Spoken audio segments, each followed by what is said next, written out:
So dear friends, అందరికీ మన ఛానల్కు స్వాగతం. ఈరోజు మనం ఒక ఇంపార్టెంట్ సిద్ధాంతాన్ని గురించి తెలుసుకోబోతున్నాం. ముఖ్యంగా పిఐ క్లాసెస్ మనందరికీ తెలిసిందే. డిఎస్సి ఎడ్జిటి సిలబస్ ఏదైతే ఉందో స్కూల్ అసిస్టెంట్ తర్వాత ఎడ్జిటీలో కూడా పిఐ క్లాసెస్లో సైకాలజీ అనేది మనకు వచ్చింది, చైల్డ్ డెవలప్మెంట్ అండ్ లెర్నింగ్ అనేది. అందులోకి వెళ్ళి 4 క్వశ్చన్స్ కంపల్సరీ 2 మార్క్స్ మినిమం రావడం అనేది జరుగుతుందన్న విషయం తెలిసిందే.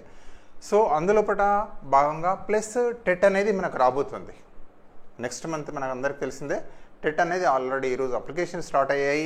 సో టెట్కి కూడా మనకు పేపర్ 1 పేపర్ 2 లోపల కూడా ఈ టాపిక్ ఏదైతే ఉందో ఎరిక్ ఎరిక్సన్ మనోసాంఘిక వికాస సిద్ధాంతం వెరీ వెరీ ఇంపార్టెంట్. ఖచ్చితంగా ఇందులోకి వెళ్ళి మనకు మార్క్ రాబోతుంది, ఖచ్చితంగా ఒక బిట్ రాబోతుంది.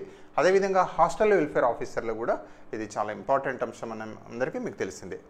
సో టాపిక్లోకి వెళ్ళే ముందు ఎవరైనా మిత్రులు కనుక మన ఛానల్కి సబ్స్క్రైబ్ చేసుకోకపోతే తప్పనిసరిగా సబ్స్క్రైబ్ చేసుకోవాలని వేడుకుంటూ సో టాపిక్లోకి ఎంటర్ అవుతున్నాం. సో ఈ సిద్ధాంతం ఏంటి అంటే ఎరిక్ ఎరిక్సన్ మనోసాంఘిక వికాస సిద్ధాంతం. సో ఇది ఇంపార్టెంట్ సిద్ధాంతం. సో ముఖ్యంగా దీన్ని కనుక తీసుకున్నట్టయితే మామూలుగా ఎరిక్ ఎరిక్సన్ అనే మనోవిజ్ఞాన శాస్త్రవేత్త మొదలట సిగ్మండ్ ఫ్రాయిడ్ అనుచరుడు. అంటే ఒక రకంగా ఆయన సిద్ధాంతం అంటే మామూలుగా మీకు తెలిసిందే మనోవిశ్లేషణ సిద్ధాంతం, psycho analysis, theory of psycho analysis, personality డెవలప్మెంట్లో కూడా వారు ప్రతిపాదించడం అనేది జరిగింది. సో దాన్ని కొంచెం విభేదించి వీరు ఏం చేశారంటే Erik Erikson theory of psycho social development అనే సిద్ధాంతాన్ని ప్రతిపాదించడం అనేది జరిగింది. ముఖ్యంగా ఇందులోపల వారు చెప్పిన మూల అంశం ఏంటంటే వారు అంటే ఇగో సూపర్ ఈగో అన్న విషయాలు చెప్పింది ఎవరంటే సిగ్మండ్ ఫ్రాయిడే. ఇందులో వీరు ఈగో ప్రామినెంట్గా తీసుకున్నారు. ఈ ఈగో అనేది 8 స్టేజెస్ను దాటకుండా అంటే మామూలుగా సాంఘిక పరిస్థితులను దాటకుండా వెళ్ళి వికాసం అనేది పొందుతుంది అనేది వీరి యొక్క ఇందులో కీలకమైన అంశం. నాణ్యతను సంతరించుకుంటూ వికసిస్తుంది అనేది చాలా కీలకమైన భావన. 8 స్టేజెస్ దాటుకుంటూ వెళ్తుంది. క్లిష్ట పరిస్థితులను అంటే సోషల్ ఎక్స్పీరియన్సెస్ ఏవైతే ఉన్నాయో మూర్తిమత్వాన్ని మామూలుగా డెవలప్ చేస్తుంది, వికసించేటట్టు చేస్తుంది. అది ఏ రకమైంది అనేది 8 స్టేజెస్ చెప్పడం అనేది జరిగింది. చూద్దాం. ఒకటి ఏమైనా ఇచ్చారంటే పూర్వ శైశవం. ఇందులోపట నమ్మకం అపనమ్మకం అనే యొక్క లక్షణం అనేది డెవలప్ అవుతుంది. అదేంటంటే ట్రస్ట్ వర్సెస్ మిస్ట్రస్ట్ అనేది మళ్ళీ డీటెయిల్గా చూద్దాం.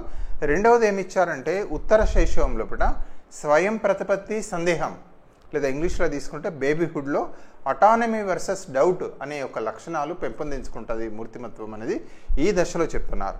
మూడవ దశను ఏమన్నారంటే క్రీడా దశ అన్నారు. ఆ క్రీడా దశ లోపల చొరవ చూపడం, తప్పు చేశానన్న భావన మూర్తిమత్వం లోపల ఏర్పడే అవకాశాలు ఉన్నాయి అని చెప్పడం జరిగింది. దీన్ని ప్లేజ్ అన్నారు. దీన్ని ఇనిషియేటివ్ వర్సెస్ గిల్ట్ అని చెప్పడం అనేది జరిగింది. అదేవిధంగా 4వ దశను చూస్తే ఏమని చెప్పారంటే పాఠశాల దశ లేదా స్కూల్ ఏజ్ అంటాం. శ్రమించడం వర్సెస్ న్యూన్యతాభావం లేదా ఇండస్ట్రీ వర్సెస్ ఇన్ఫీరియారిటీ అనే లక్షణాలు మూర్తిమత్వంలో ఏర్పరచుకునే అవకాశాలు ఉన్నాయని చెప్తున్నారు. ఈ దశ 4 దశలు.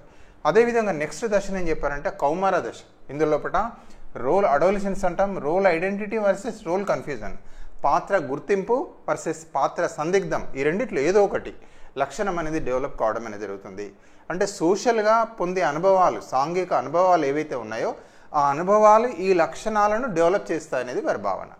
నెక్స్ట్ తీసుకుంటే 6వ దశ. దీన్ని ఏమన్నారంటే యంగ్ అడల్ట్హుడ్ లేదా పూర్వ వయోజన దశ. ఇందులోపట సాంఘికంగా పొందే అనుభవాల వల్ల ఇంటిమెసీ వర్సెస్ ఐసోలేషన్ లేదా సన్నిహితత్వం లేదా ఏకాంతం అనే లక్షణాలు మూర్తిమత్వంలో డెవలప్ కావడం అనేది జరుగుతుంది అనేది చెప్పడం జరుగుతుంది. 7వది తీసుకుంటే మధ్య వయోజన దశ లేదా మిడిల్ అడల్ట్హుడ్ అంటారు. ఈ దశలోపట జెనరేటివిటీ వర్సెస్ స్టాగ్నేషన్, ఉత్పాదకత వర్సెస్ స్తబ్దత ఈ లక్షణాలు మామూలుగా పెంపొందుతాయి మూర్తిమత్వం అని చెప్పడం జరిగింది. చివరి కనుక తీసుకున్నట్టయితే పరిపక్వ దశ, మ్యాచ్యూర్ ఏజ్ అంటారు. ఇందులోపట సమర్థత వర్సెస్ నిరాశ లేదా ఇంటిగ్రేటివిటీ వర్సెస్ డిస్పైర్ అనే లక్షణాలు మామూలుగా డెవలప్ అవుతాయి మూర్తిమత్వంలో అనేది. వీరు ఈ యొక్క 8 దశలు ఉంటాయి.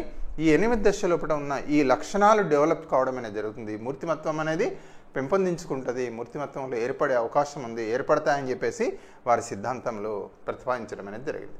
ఇప్పుడు డీటెయిల్గా వెళ్దాం. ఏమేంటిది మరి అంటే ఈ సిగ్మండ్ ఫ్రాయిడ్ ఏమని చెప్పారు అంటే ఇగో అంటే మామూలుగా మూర్తిమత్వంలో 3 నిర్మాణాలు ఉంటాయని చెప్పారు. ఇగో, సూపర్ ఈగో అని. వీరు ఏం చేశారంటే ఇగోసెంట్రిక్ మనం వింటాం మామూలుగా ఏదైతే ప్రీ ఆపరేషనల్ స్టేజ్ లోపల పిల్లవాడు అహంకేంద్ర భావం అని వింటాం. ఆ ఇగో అనేది ఏదైతే ఉంటుందో ఆ ఇగో అనేది 8 దశల గుండా, అంటే సాంఘిక పరిస్థితులు అయితే ఉంటుందో 8 దశల గుండా ప్రయాణం చేస్తుంది, లేదా క్లిష్ట పరిస్థితులను ఎదుర్కొని నాణ్యతను సంతరించుకుంటూ వికసిస్తుంది అనేది కీలకమైన భావన. అదేంటిదో 1 by 1 చూద్దాం. ఫస్ట్ దశను ఏమంటారంటే మామూలుగా తీసుకుంటే నమ్మకము అపనమ్మకం అనే ఒక లక్షణం అనేది మూర్తిమత్వంలో డెవలప్ అవుతుంది. ఎప్పుడు అంటే ఫస్ట్ దశ పూర్వ శైశవం, ఇన్ఫాన్సీ. ఏజ్ గ్రూప్ తీసుకుంటే 0 to 1 year. తప్పనిసరిగా గుర్తుపెట్టుకోవాలి. ఎట్లన్నా బిట్ అడగవచ్చు, ఏజ్ అని అడగవచ్చు, లేదా ఈ ట్రస్ట్ మిస్ట్రస్ట్ అనేది ఏ దశలో డెవలప్ అవుతుంది. ముఖ్యంగా తీసుకున్నట్టయితే HGT, for example TET question కానీ డిఎస్సి కానీ, మనకు టెట్ లోపల కానీ డిఎస్సి కానీ హెచ్జిటి కనుక అయితే ఈ ప్రైమరీ లెవెల్లో ఉన్న బిట్స్ ఇంపార్టెన్స్ ఇస్తాడు. అట్లా కాకుండా స్కూల్ అసిస్టెంట్ లెవెల్ అయినట్టయితే కౌమార దశ, పూర్వవయోజన దశ, అక్కడ యొక్క లక్షణాలను అడిగే అవకాశాలు ఎక్కువగా ఉంటాయి. ఏదైనా ఎక్కడైనా అడగవచ్చు, బట్ మనం మాత్రం కాషియస్గా ఉండాలి, అన్ని దశలు తెలిసి ఉండాలి. ఏదైనా పూర్వ శైశవం లోపల ఈ లక్షణాలు ఏర్పడతాయట, నమ్మకం అపనమ్మకం. అంటే ఇన్ఫాన్సీలో డెవలప్ అయ్యే ఒక మూర్తిమత్వంలో డెవలప్ అయ్యే ఒక ముఖ్యమైన లక్షణం ఏంటంటే ట్రస్ట్ వర్సెస్ మిస్ట్రస్ట్.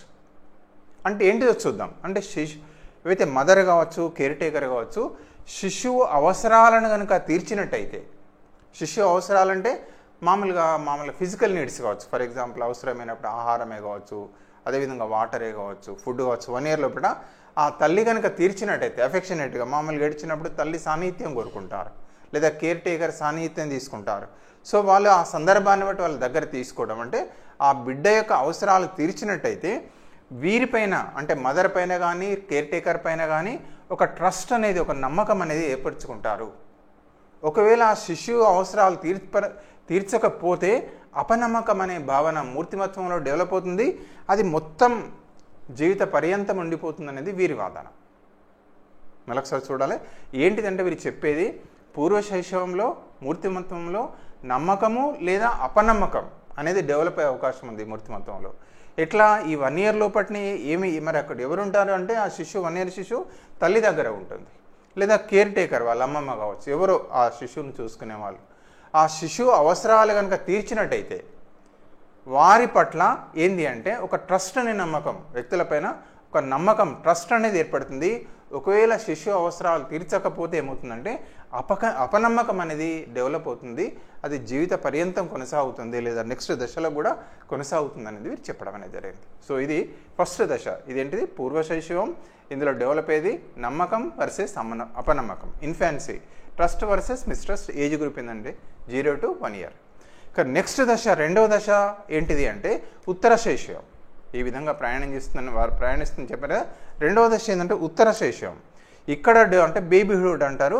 ఇక్కడ డెవలప్ అయ్యే పర్సనాలిటీలో లక్షణాలు ఏంటి అంటే అటానమీ వర్సెస్ డౌట్, స్వయం ప్రతిపత్తి వర్సెస్ సందేహం. ఇందులో ఏదో ఒకటి డెవలప్ అవుతుంది.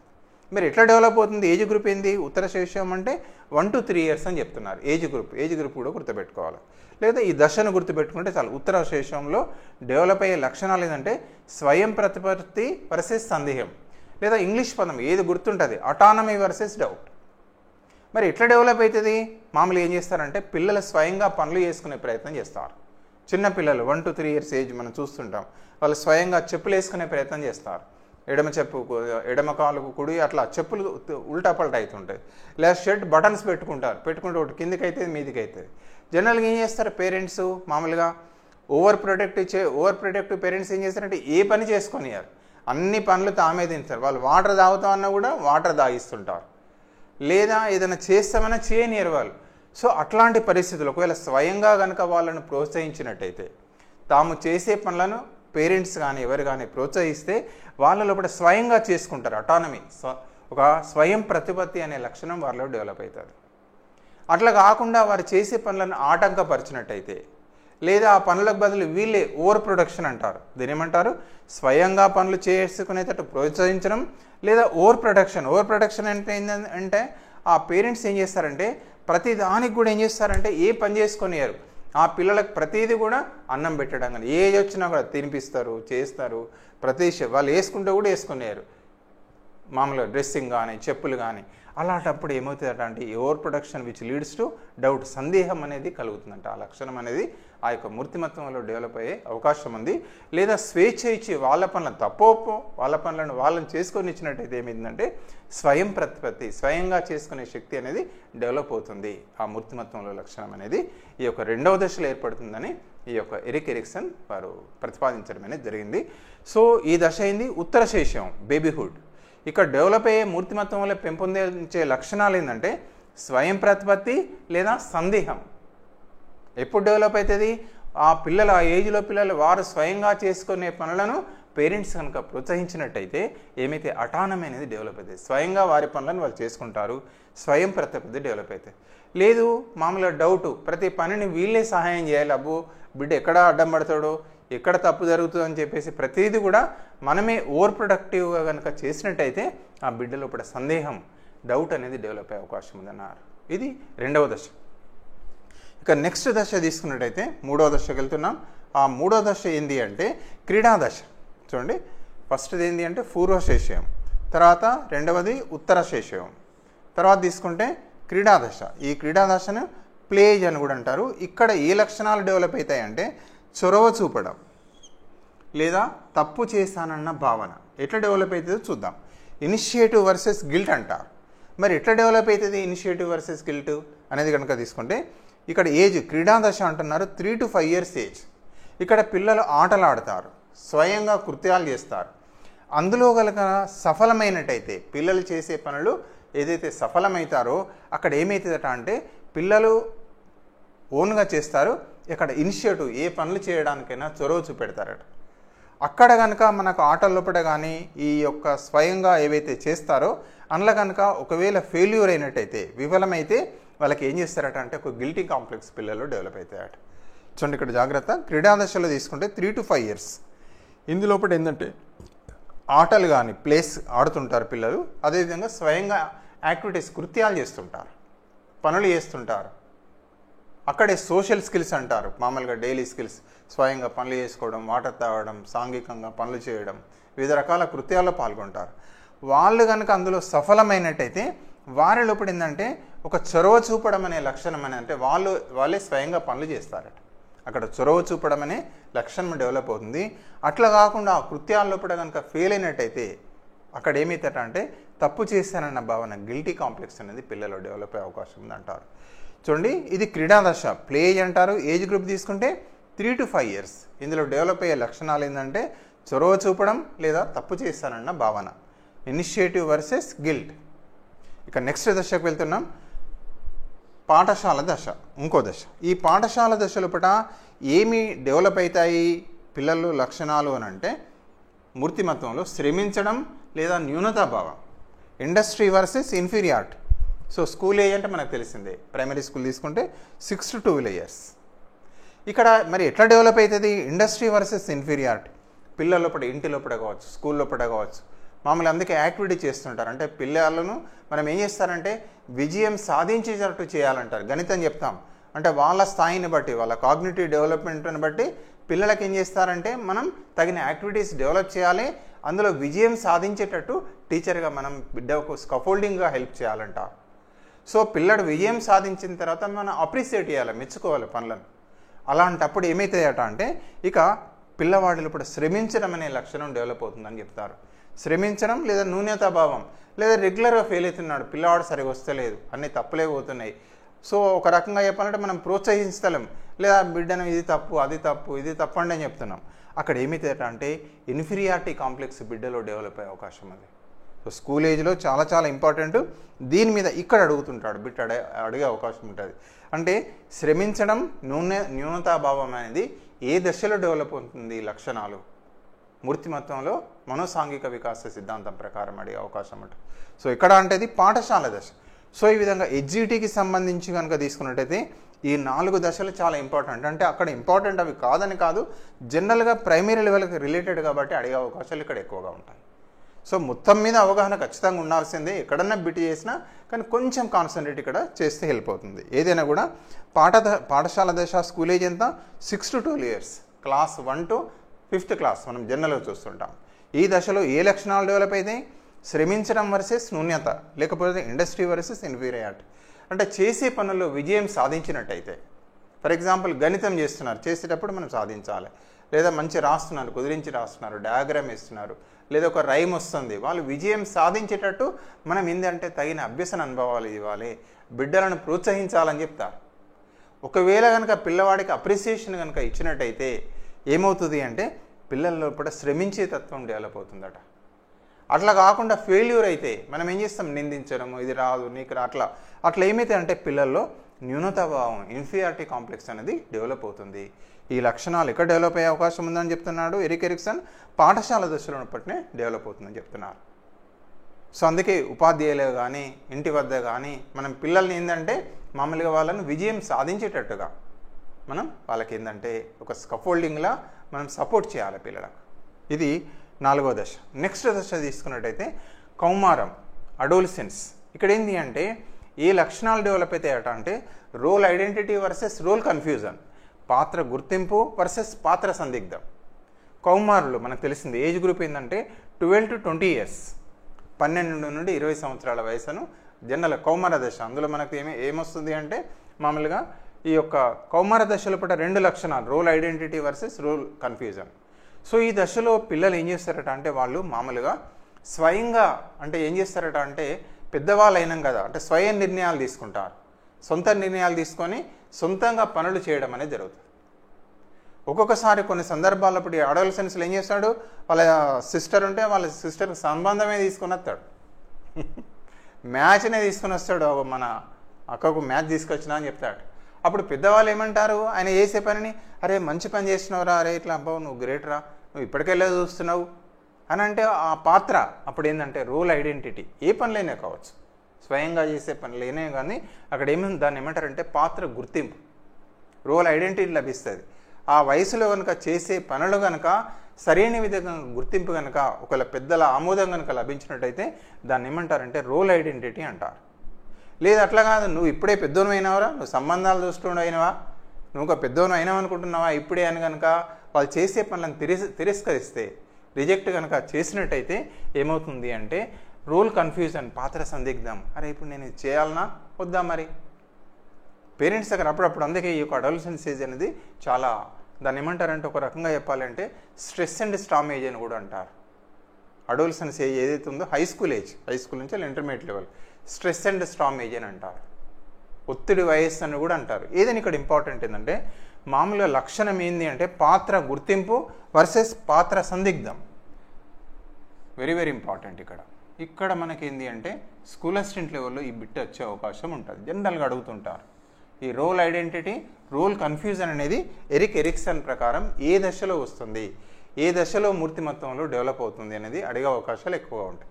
So very important, role identity, role confusion లేదా పాత్ర గుర్తింపు, పాత్ర సందిగ్ధం అనేది ఎక్కడ ఏర్పడుతుందంటే కౌమార దశలోపట. ఇది ఏంటి అంటే 12 to 20 years ఈ దశలోపట ఏర్పడుతుంది. అంటే వాళ్ళు పెద్దవాళ్ళుగా అంటే ఆల్రెడీ అడోలసెన్స్ వచ్చింది కదా, స్వయంగా నిర్ణయాలు తీసుకుంటారు, స్వయం నిర్ణయాలతో పనులు చేస్తుంటారు ఏదైనా కావచ్చు. సో అప్పుడు చేసేటప్పుడు కనుక యాక్సెప్టెన్స్, అది పేరెంట్స్ కావచ్చు, కాలేజీలో టీచర్స్ కావచ్చు, లేదా లెక్చరర్స్ వాళ్ళ ద్వారా యాక్సెప్టెన్స్ కనుక అయినట్టయితే రోల్ ఐడెంటిటీ అనేది పాత్ర గుర్తింపు అనేది లభిస్తుంది. ఆ రోల్ కరెక్టే, నేను చేస్తున్న పని కరెక్ట్, రోల్ ఐడెంటిటీ అంటారు. అట్లా కాకుండా రిజెక్షన్ కనుక చేసినట్టయితే, ఆ రిజెక్ట్ కనుక చేస్తే ఆ రోల్ కన్ఫ్యూజన్ అనేది ఆ యొక్క మూర్తిమత్వంలో డెవలప్ అయ్యే అవకాశం ఉంది. సో ఇది కౌమార దశ. నెక్స్ట్ దశ కనుక తీసుకున్నట్టయితే పూర్వ వయోజన దశ. ఈ దశలో ఏం డెవలప్ అవుతుంది అట అంటే లక్షణాలు మూర్తిమత్వంలో సన్నిహితం వర్సెస్ ఏకాంతం, ఇంటిమెసీ వర్సెస్ ఐసోలేషన్. అంటే ఏజ్ గ్రూప్ చూసి దీన్ని ఏమంటారంటే యంగ్ అడల్ట్హుడ్ అంటున్నారు, 20 to 30 years.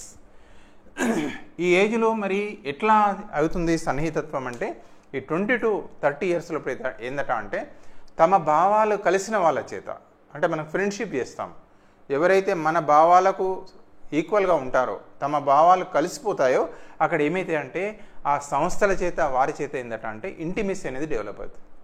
ఇందులో ఇంకొక కోణంలో ఏమంటారు అని అంటే తమ భావాలు కలిసిన అపోజిట్ సెక్స్ కనుక అయితే మామూలుగా వారితోటి మామూలుగా మ్యారేజ్ కూడా చేసుకోవడం అనేది జరుగుతుంది, కుటుంబం అనేది ఏర్పాటు జరుగుతుంది, పిల్లలు అనేది మామూలుగా సంతతి అనేది ఏర్పడుతుంది. ఇక్కడ ఇందులో పూర్వ వయోజన దశలో పడే ఎప్పుడైతే మామూలుగా తమ మన భావాలు కలిసిన వారిని మనం మ్యారేజ్ ఎట్లయితే చేసుకుంటామో అక్కడ ఒక కుటుంబం ఏర్పడుతుంది, సన్నిహితత్వం అనేది ఏర్పడుతుంది, ఇంటిమెసీ అనేది డెవలప్ అవుతుంది కుటుంబం లోపల. లేదా ఫ్రెండ్స్ కావచ్చు, మన భావాలతో కలిసిన ఫ్రెండ్షే కావచ్చు, లేదా క్లబ్స్ కానీ సంస్థలతోటి మనం ఏందట అంటే మామూలుగా ఇంటిమెసీగా ఉంటాం వాళ్ళతో, ఆ క్లబ్లో జాయిన్ అవుతాం. మనకు దానివల్ల ఏమవుతుందంటే ఒక సన్నిహితత్వం అనేది డెవలప్ కావడం అనేది జరుగుతుంది. అట్లా కాదు, తమ భావాలతోటి కలవని వాళ్ళు ఉంటారు, కలవకుండా ఎవరితోటి కలవరు చేయరు. అలాంటి వాళ్ళకు మిగిలిపోయేది ఏంటంటే ఏకాంతం అంటారు. అంటే వాళ్ళు ఎట్లా ఐసోలేట్గా అయిపోతారట, ఒంటరిగా ఉండిపోయే ప్రమాదాలు ఉంటాయట. ఏ దశ? 20 to 30 years very very important.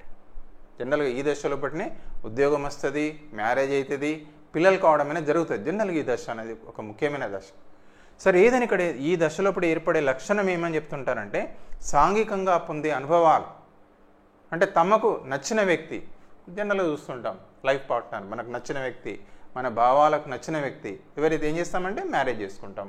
అదేవిధంగా పిల్లలు, ఈ రకంగా ఏమైతే ఒక ఫ్యామిలీ ఏర్పడుతుంది. ఆ ఫ్యామిలీ అనేది మనకి ఏంటంటే కుటుంబం అనేది ఏర్పడి ఇంటిమెసీ అనేది ఉంటుంది, ఒక సన్నిహితత్వం అనేది డెవలప్ అవుతుంది.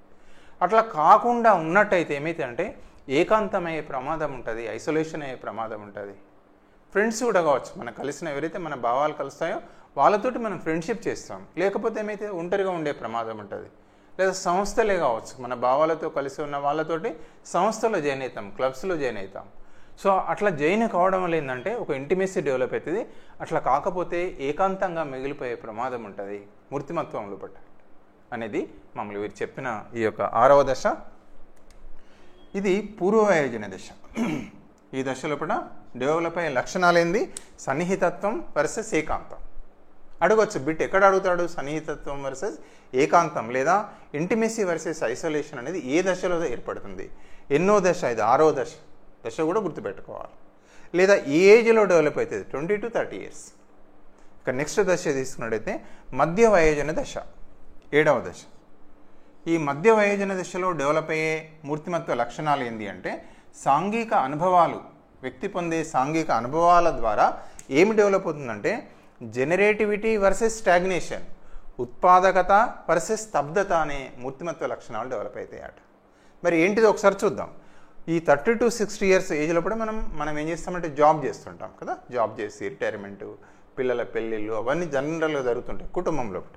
అప్పుడు ఏమైతే అంటే ఎవరైతే సన్నిహితత్వం డెవలప్ అవుతుందో అంటే ఒక ఫ్యామిలీ ఏర్పడుతుంది, పిల్లల్ని ప్రయోజకులుగా చేస్తాం, వాళ్ళు కూడా చదువుకుంటారు, ఉద్యోగం లోపల మనం మంచి వర్క్ చేస్తాం. మామూలు ఎవరైనా చూస్తే ఫర్ ఎగ్జాంపుల్ ఇట్లా ఉండాలి, ఒక రోల్ మోడల్, విలువలను పాటిస్తాం, నూతన విలువలను సృష్టిస్తాం.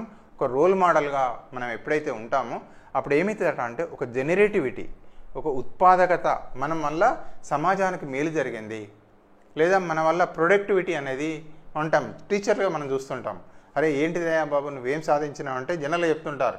ఒక మ్యాథమెటిక్స్ సార్ ఉన్నారు, చాలామంది పిల్లలండి, నేను చెప్పిన పిల్లలకు మ్యాథ్స్ బాగా వచ్చింది, చాలామంది ఇంజనీర్లు అయ్యారు. ఇప్పుడు ఐఐటి రామయ్య ఉన్నారు, ఏం చెప్తారు ఆయన? చాలామంది పిల్లలండి ఐఐటీలో ఉన్నారు, చాలా మంచి మంచి కంపెనీ హెడ్స్లో ఉన్నారని చెప్తుంటారు. జనరల్గా మనం ఏం చెప్తుంటాం, మనం డైట్లో కానీ టీచర్ ఎడ్యుకేటర్గా, అరే మా పిల్లలపై చాలామంది మంచి ఉపాధ్యాయులుగా రాణిస్తున్నారు, హైయెస్ట్ లెవెల్లో వెళ్ళారు, చాలా మంచి బోధన చేస్తున్నారు అని జనరల్గా మనకు అనిపిస్తున్నాడు. ప్రొడక్టివిటీ మనం సక్రమంగా చేసినప్పుడు, లేదా ఉద్యోగంలో సక్రమంగా చేయగలేదనుకోండి, మనకేమైతే అంటే స్తబ్దత అనేది ఏర్పడుతుంది. అయ్యో మనం ఏం చేయలేదు, మనం ఏం చేయలేకపోతేమి, మనం ఏం విలువలను పాటించకపోతేమి అనేది ఇక్కడ ఏర్పడుతున్నట్టు.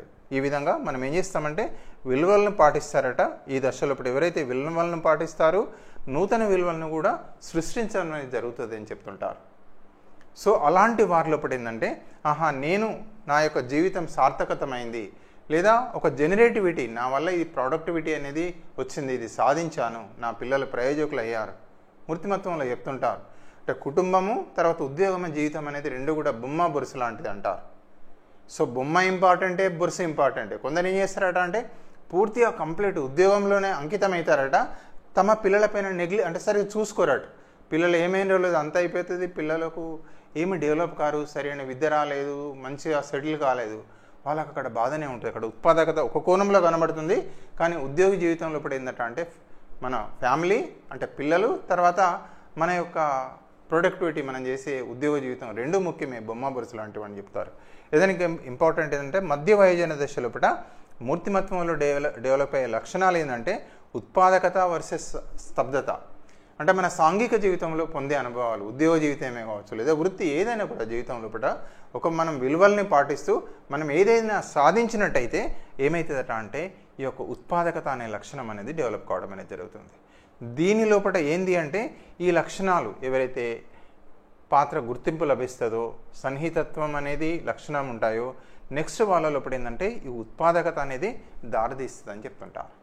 అట్లా కాకుండా రోల్ కన్ఫ్యూజన్ ఉండి ఏకాంతంగా ఎవరైతే ఉంటారో వాళ్ళ లోపల నిరాశ నిస్పృహలు, ఎవరైతే స్వార్థపూరితంగా మిగులుతారో, ఏం విలువలు పాటించకుండా ఉంటారో, చివరికి వాళ్ళ మూర్తిమత్వంలో ఒక స్టాగ్నేషన్, ఒక స్తబ్దత అనేది ఏర్పడుతుందని చెప్పబడుతుంది. ఇక దీని తర్వాత నెక్స్ట్ దశ ఏంటంటే చూసినట్టయితే లాస్ట్ ఇది ఫైనల్ది వారు చెప్పింది 8వ దశ, దాన్నే పరిపక్వ దశ అంటారు. మ్యాచ్యూరిటీ, సమర్థత వర్సెస్ నిరాశ, ఇది చాలా ఫైనల్ స్టేజ్. దీన్ని ఏమంటారంటే మ్యాచ్యూర్ స్టేజ్ అంటారు. 60 and above years old age అంటారు ఒక రకంగా చెప్పాలంటే మ్యాచ్యూర్ స్టేజ్. ఇందులోపట డెవలప్ అయ్యే మూర్తిమత్వం లక్షణాలు ఏంటంటే ఇంటిగ్రేటివిటీ వర్సెస్ డిస్పైర్, లేదా సమర్థత వర్సెస్ నిరాశ. అంటే ఎవరైతే ఇప్పుడు ఈ లక్షణాలు మనం అనుకున్నాం కదా, పాత్ర గుర్తింపు పొంది సాన్నిహిత్యంగా మెదిలి అదేవిధంగా మంచి విలువలను పాటిస్తూ సమాజానికి నూతన విలువలు సృష్టించారో వాళ్ళు ఏం భావిస్తారట అంటే నా జీవితం అనేది సమర్థవంతంగా నేను పనిచేశాను, సమర్థవంతంగా గడిపాను. ఒక ఇంటిగ్రిటీ అనేది ఆ మూర్తిమత్వంలో డెవలప్ కావడం అనేది జరుగుతుంది. ఇక్కడ అదే ఇచ్చాం చూడండి. ఎవరైతే సన్నిహితత్వం ఉంటుందో అంటే ఫ్యామిలీ, అంటే విలువలు, ఫ్రెండ్స్, క్లబ్సే కావచ్చు. సో అది దేనికి అంటే విలువలను పాటిస్తూ విలువలను సృష్టిస్తూ ఎవరైతే జీవితాన్ని గడుపుతారో వాళ్ళ లోపల డెవలప్ అయ్యేది ఏంటంటే ఒక సమర్థత. అరే నేను చాలా మంచి ఎబిలిటీ ఉన్నాడు. జనరల్గా చెప్తుంటారు మన వాళ్ళు, అబ్బా ఐఐటి రామయ్య అంటే చాలా గ్రేట్ ఆయన లైఫ్ సార్థకత అయింది. చాలామంది పిల్లలకు, ముఖ్యంగా మన ఏపీలో ఇప్పుడు ఉమ్మడి రాష్ట్రంలో ఉన్నప్పుడైనా ఇప్పుడైనా అసలు ఐఐటి అంటే ఎవరికి తెలియదు. ఇప్పుడు ఆల్మోస్ట్ అందరూ ఒక టాప్ మోస్ట్ ఇన్స్టిట్యూషన్లో మామూలుగా తీసుకుంటున్నారని చెప్తారు. ఎవరినో ఒకటి ఎగ్జాంపుల్ రోల్ మోడల్గా తీసుకోవడం అనేది జరుగుతుంది. అంటే వాళ్ళు సృష్టించిన విలువలు అట్లా. అదే రకంగా తీసుకున్నట్టయితే అట్లా కాకుండా ఎవరైతే స్తబ్దత ఉంటుందో, ఏకాంతంగా ఉంటారో, స్తబ్దతగా ఉంటారో, అదేవిధంగా స్వార్థపూరితంగా మెలుతారో చివరికి ఏమంటారంటే నేను ఏం సాధించలేదు అంటే వీళ్ళేమో తమ జీవితం అర్థవంతంగా గడిచిందని భావిస్తారట. అట్లా కాకుండా ఏకాంతంగా స్తబ్దతగా ఉండి చూడండి, ఏకాంతంగా స్తబ్దతగా ఉండి నిరాశ అయితే ఉంటారో, జీవితం లోపల ఏమి సాధించలేదు నేను అని తమ జీవితం అర్ధరహితంగా గడిచిపోయిందని చెప్పేసి వాళ్ళు నిరాశ లోపల, డిస్పైర్ లోపల ఉండే ఆ యొక్క డిస్పైర్ అనేది మూర్తిమత్వంలో డెవలప్ అయ్యే అవకాశం ఉంది, అలా ఉంటుంది అని చెప్పి ఈ యొక్క ఎరిక్ ఎరిక్సన్ తన మనోసాంఘిక వికాస సిద్ధాంతంలో తెలియజేయడం అనేది జరిగింది. సో ఈ విధంగా ఏంది అంటే అహం అనేది మామూలుగా సోషల్ ఇంటరాక్షన్స్ ఏవైతే ఉంటాయో, సాంఘిక ప్రతిచర్యలు, ఇక అందుకే ఇచ్చారు 8 దశల గుండా ఇది ప్రయాణిస్తూ మూర్తిమత్వాన్ని డెవలప్ చేసుకోవడం లోపల జరుగుతుందని. ఒక రకంగా దీన్ని ఏమంటారంటే మూర్తిమత్వ వికాస సిద్ధాంతం అని కూడా పేర్కోవడం జరుగుతుంది. వికాస సిద్ధాంతంలో one of the important theory ఇది. సో ఈ రకంగా చూసినట్టయితే మనకు ఏదన్నా అడగవచ్చు, బిట్ ఎట్లా ఫ్రేమ్ అవుతుంది, నమ్మకం అపనమ్మకం ఏ దశలో డెవలప్ అవుతుంది, నమ్మకం అపనమ్మకం లేదా ఎట్లా డెవలప్ అవుతుంది అంటే నమ్మకం అపనమ్మకం ఏ దశ అంటే పూర్వ శైశవం. ఎలా డెవలప్ అవుతుంది, శిశువు పొందే అనుభవాలు, ఒకవేళ కేర్ టేకర్ కనుక ఆ బిడ్డ అవసరాలు తీర్చినట్టయితే. అదేవిధంగా రోల్ ఐడెంటిటీ, రోల్ కన్ఫ్యూజన్ అనేది ఏ దశలో పెంపొందుతుంది అంటే ఇక్కడ మనం తీసుకున్నట్టయితే కౌమార దశ, అడోలసెన్స్ లేదా ఏజ్ గ్రూప్లో డెవలప్ అవుతుంది. అదే రకంగా తీసుకున్నట్టయితే ఇండస్ట్రీ వర్సెస్ ఇన్ఫీరియారిటీ, లేకపోయినట్టయితే అడుగుతాడు పాఠశాల దశలో డెవలప్ అయ్యేలా. ఎరిక్ ఎరిక్సన్ ప్రకారం పాఠశాల దశలో కూడా ఏ లక్షణాలు మూర్తిమత్వంలో పెంపొందించుకునే అవకాశాలు ఉన్నాయి, 4 ఇస్తాడు, ఎట్లనే వరుసగా ఇస్తాడు. సో దానికి ఆన్సర్ ఏంటంటే శ్రమించడం వర్సెస్ న్యూనతాభావం అనేది డెవలప్ కావడం అనేది జరుగుతుంది. లేదా సీక్వెన్షియల్ ఆర్డర్, ఇవి మామూలుగా 7, 8 ఇస్తాడు, లేక 4 ఇస్తాడు, కరెక్ట్ ఆర్డర్ని రాయమంటాడు. Sequential chronological order. ఫస్ట్ ఏమంటాడు, నమ్మకం అపనమ్మకం లేదా సన్నిహితత్వం ఏకాంతం, సమర్థత నిరాశ. అదేవిధంగా తీసుకున్నట్టయితే ఇండస్ట్రీ వర్సెస్ ఇన్ఫీరియారిటీ, వీటి సీక్వెన్షియల్ ఆర్డర్ని ఐడెంటిఫై చేయమంటారు. ఇవి మనకు గుర్తుండాలి. ఆర్డర్ అనేది గుర్తుంటే సులభంగా రాయొచ్చు. సో ఈ విధంగా క్రొనలాజికల్గా రాయొచ్చు, లేకుంటే ఎట్లా బిట్ అయినా ఫ్రేమ్ కావచ్చు. సో ఈ రకంగా ఈరోజు మనం నేర్చుకున్న సిద్ధాంతం ఏంటంటే ఎరిక్ ఎరిక్సన్ మనోసాంఘిక వికాస సిద్ధాంతం, theory of psychosocial development. So ఇది చాలా one of the important theory. ఇది మనకు డిఎస్సి లోపల ఖచ్చితంగా అంటే ఒక క్వశ్చన్ ఎక్స్పెక్ట్ చేసే దానిలో ఈ యొక్క సిద్ధాంతంలోకి వెళ్ళి కూడా మనం ఎక్స్పెక్ట్ చేయొచ్చు. అదేవిధంగా టెట్లో కూడా తీసుకున్నట్టయితే పేపర్ 1 పేపర్ 2 లోపల కూడా మీరు చూడండి సిలబస్లో మనకు ఇవ్వడం అనేది జరిగింది. అదేవిధంగా హాస్టల్ వెల్ఫేర్ ఆఫీసర్లు ఆల్మోస్ట్ మనకి ఏంటంటే సైకాలజీకెళ్ళి మినిమం 15 క్వశ్చన్స్ వస్తాయి. సో ఇళ్ళకెళ్ళి కూడా బిట్ అయ్యే అవకాశం ఉంది. సో ఏది రాసినా ముఖ్యంగా మనకేంది అంటే ఈ సిద్ధాంతం అనేది వన్ ఆఫ్ ద ఇంపార్టెంట్ సిద్ధాంతం. సో దయచేసి దీని తర్వాత ఖచ్చితంగా చదవండి, ఒకసారి చూడాలి మనకు. మరి మరి ఈ పుస్తకం ఎందులో చూసారని ఒకవేళ మీరు నన్ను అడిగినట్టయితే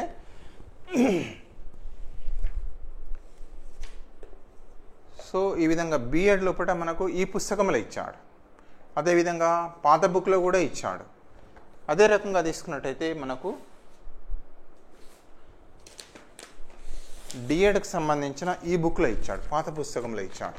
కొత్త పుస్తకాల్లో కొన్ని ఉన్నాయి, కొన్నిట్లో లేవు. సో దయచేసి ఖచ్చితంగా మనం ఏంటి అంటే ఎక్కడుంటే అక్కడ సిలబస్ ప్రాణం, మనకు సిలబస్ ఎక్కడుంటే అక్కడికి మనం వెళ్ళి చదువుకోవాల్సిందే. So thank you for watching this video. దయచేసి ఈ వీడియో నచ్చినట్టయితే తప్పనిసరిగా మీ ఫ్రెండ్స్ కూడా షేర్ చేయండి. ఏమైనా డౌట్స్ ఉన్నట్టయితే తప్పనిసరిగా నా ఫోన్ నెంబర్ 9949038638 కాల్ చేయొచ్చు, అడగొచ్చు. అదే రకంగా మెసేజ్ కూడా పెట్టండి, తప్పనిసరిగా నేను మీకు ఆ డౌట్స్ని క్లారిఫై చేస్తాను. థ్యాంక్ యూ అండి. Thank you for watching this video.